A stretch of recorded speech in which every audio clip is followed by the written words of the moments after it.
हिमाचल की राजनीति बहुत दिलचस्प होती जा रही है। अभी तक बीजेपी की सरकार थी, कांग्रेस ने कुछ मुद्दों को उठाया, लेकिन अब ऐसा लगता है कि केंद्र सरकार हिमाचल में जब सत्ता चली गई है बीजेपी की, उसके बाद हिमाचल के मुद्दों को लेकर ज़्यादा एक्टिव दिखाई दे रही है। हाल के दिनों में आपको याद होगा ओल्ड पेंशन का मुद्दा उठा था, संसद में इस पर जवाब भी दिया गया। अब एक और महत्वपूर्ण मुद्दा है जिसको लेकर केंद्र सरकार एक्टिव दिखाई दे रही है, वो भी हिमाचल प्रदेश के लिए। यानी ये बीजेपी की रणनीति में हमेशा माना गया कि वो बेशक चुनाव हार भी जाते हैं, उसके बाद भी लगातार जमीन पर काम करना चालू रखते हैं, लोगों के बीच में जाते रहते हैं, और इसको महत्वपूर्ण रणनीति माना गया है बीजेपी की। लोकसभा ने एक संविधान संशोधन विधेयक को मंजूरी दे दी है, जिसमें हिमाचल प्रदेश के हाटी समुदाय को अनुसूचित जनजाति की श्रेणी में शामिल करने का प्रावधान किया गया है। इस विधेयक में हिमाचल प्रदेश के हाटी समुदाय को अनुसूचित जनजाति की श्रेणी में शामिल करने का प्रावधान है। इससे पहले विधेयक पर चर्चा में भाग लेते हुए भारतीय जनता पार्टी और कांग्रेस समेत कई दलों के सदस्यों ने अपने अपने प्रदेशों में कुछ समुदायों को अनुसूचित जनजाति का दर्जा दिए जाने और जनजातियों के जीवन स्तर में सुधार पर विशेष जोर देने की मांग सरकार से की।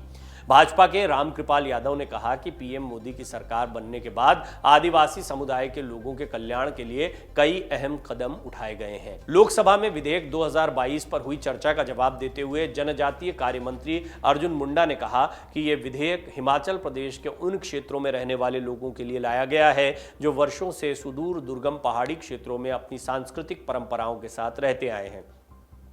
अर्जुन मुंडा ने कहा कि उत्तराखंड से लगे हिमाचल के सुदूर क्षेत्रों में रहने वाले वर्षों से उपेक्षित लोगों के लिए यह विधेयक न्याय देने वाला है। कई अन्य प्रदेशों में विभिन्न जनजातियों को अनुसूचित जनजाति की सूची में शामिल करने की अनेक सदस्यों की मांग पर मुंडा ने कहा कि मंत्रालय सभी समुदायों के संबंध में कार्रवाई करता है और लगातार काम कर रहा है। अब ये क्या है, कौन सा समुदाय है, किस तरह का विधेयक है, थोड़ी सी जानकारी आपको इस रिपोर्ट में दे देते हैं। लेकिन महत्वपूर्ण बात मैंने शुरुआत में आपको बताई, बीजेपी अब, या केंद्र सरकार कहना ठीक होगा, केंद्र सरकार बहुत एक्टिव दिखाई दे रही है हिमाचल प्रदेश के मुद्दों को लेकर। यानी हिमाचल में जयराम ठाकुर बेशक अब मुख्यमंत्री नहीं रहे, उनको अपनी कुर्सी गंवानी पड़ी चुनाव हारने के बाद, लेकिन बीजेपी जमीनी स्तर पर काम कर रही है। अब जानिए कि कौन है हाटी समुदाय के लोग जिनको लेकर चर्चा राजनीतिक स्तर पर होती रही है। हाटी समुदाय के लोग वो हैं जो कस्बों में हाट नाम के छोटे छोटे बाजारों में सब्जियां, फसल, मांस या ऊन आदि बेचने का परंपरागत काम करते रहे हैं। हाटी समुदाय के पुरुष आमतौर पर एक सफेद टोपी पहनते हैं। ये समुदाय हिमाचल प्रदेश और उत्तराखंड में गिरी और टोन्स नदी के बसे हुए हैं और जौनसार बावर क्षेत्र में भी इनका विस्तार है। ये एक वक्त कभी सिरमौर शाही संपत्ति का हिस्सा भी थे।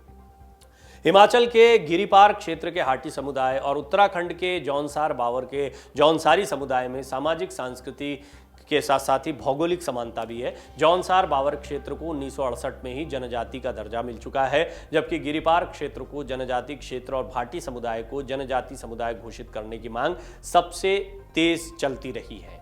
जो लोग हिमाचल में रहे उन्हें समान दर्जा या लाभ नहीं दिया गया। हाटी समुदाय सिरमौर जिले के 4 विधानसभा क्षेत्रों में रहता है, जिसमें शिलाई, पावटा साहिब, रेणुका और पच्छाद शामिल हैं।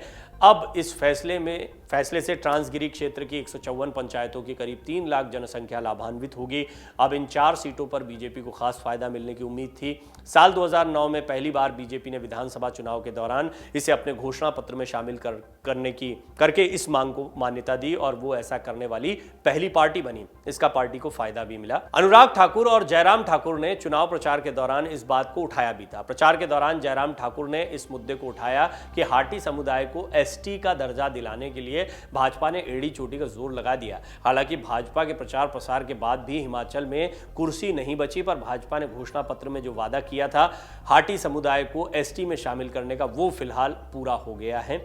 और ये महत्वपूर्ण बात है कि हिमाचल प्रदेश में सत्ता गंवाने के बाद भी बीजेपी यहाँ पर एक्टिव दिखाई दे रही है। हालांकि कई बहुत महत्वपूर्ण मुद्दे, कई बड़े वादे हैं। देखिए, वादों की भी एक राजनीति है। हिमाचल प्रदेश में कांग्रेस ने भी बड़े बड़े वादे किए हैं, और ये वादे इसलिए भी किए गए क्योंकि कांग्रेस को लगातार हार मिल रही थी। इस सब के बीच में रिवाज कायम रहेगा नहीं रहेगा को लेकर पूरी ताकत लगा दी गई। गुजरात में क्या हुआ ये किसी से छिपा हुआ नहीं है। ओल्ड पेंशन का मुद्दा हो, इसके अलावा कई और बड़े बड़े बेरोजगारी पर या रोजगार देने की बात हो, ऐसे कई बड़े वादे हैं जो कांग्रेस ने किए हैं। हिमाचल पर अच्छा खासा कर्जा है। इन वादों को सुखविंदर सिंह सुक्खू जो नए मुख्यमंत्री हैं हिमाचल प्रदेश के, उन पर दबाव रहेगा कि जल्द से जल्द इनको पूरा किया जाए। पहली कैबिनेट बैठक में ओल्ड पेंशन के मामले पर बात की जाएगी। ये बात तो प्रियंका गांधी भी अपने तमाम रैलियों में कहती रही हैं। अब बीजेपी भी कहीं ना कहीं ये साबित कर रही कि हमने जो वादे किए हैं वो वादे हम पूरे कर रहे हैं। हमने चुनाव के दौरान जो भी वादे किए थे और जो करवा सकते हैं उसको पूरा करेंगे। अब कांग्रेस पर भी इन वादों के पूरा होने के बाद दबाव बनेगा कि हिमाचल में वो अब जितने भी वादे जनता से किए हैं चुनाव जीतने के लिए उनको पूरा करने के प्रयास करें। डाउनलोड करें अमर उजाला ऐप और पाएं खबरें लगातार।